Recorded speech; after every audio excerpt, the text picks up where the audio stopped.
Hi అండి. నమస్తే. నేను ఇందిర. మనం ముగ్గులు వేస్తుంటాం కదా! అవి గాలికి అలా పోతూ ఉంటాయి. అలా కాకుండా మనము తుడిచేంత వరకు కూడా పోకుండా ఉండాలంటే మనము బియ్యం పిండితోటి ముగ్గు వేస్తే చాలా చక్కగా ఉంటుందండి. ఇప్పుడైతే ముందు రోజు మనకు కావాల్సినన్ని బియ్యం నానబెట్టుకొని అవి ఉదయాన్నే మనం కడిగి మిక్సీలో వేసుకోవాలండి. బాగా మెత్తగా గ్రైండ్ చేసుకోవాలి. ఇలా గ్రైండ్ చేసుకున్న దాన్ని ఒక క్లాత్ మీద వేసుకోవాలండి. కొంచెం పలసగా ఉంది అనుకోండి, అది వాటర్ అంతా పీల్చేస్తుంది అనమాట ఆ క్లాత్. ఆ క్లాత్ అంతా అట్లా ఇటు ఒత్తడం వల్ల మనకు వాటర్ అంతా వెళ్ళిపోతుంది. మనకు నచ్చిన సైజులో నచ్చిన షేప్లో ఇలా ఉంటల్లాగా కానీ, లేదంటే చాక్ పీసుల టైప్ కానీ అలా ఏదైనా చేసుకోవచ్చు. ఇలా చేసిన వాటిని ఫ్యాన్ కింద కానీ, లేదంటే ఎండలో పెట్టడం వల్ల మనకు 2 రోజులకు బాగా చక్కగా ఆరిపోతాయండి. ఇలా ఆరిన వాటిని స్టోర్ చేసుకొని ఒక బాక్స్లో పక్కన పెట్టేసుకోవాలి.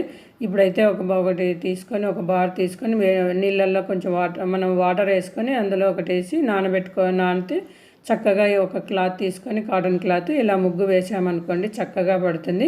ఆరిన తర్వాత చాలా మనకు వైట్గా మనకు ముగ్గు చక్కగా కనిపిస్తుంది. మనకు తుడిచేంత వరకు కూడా పోదనమాట.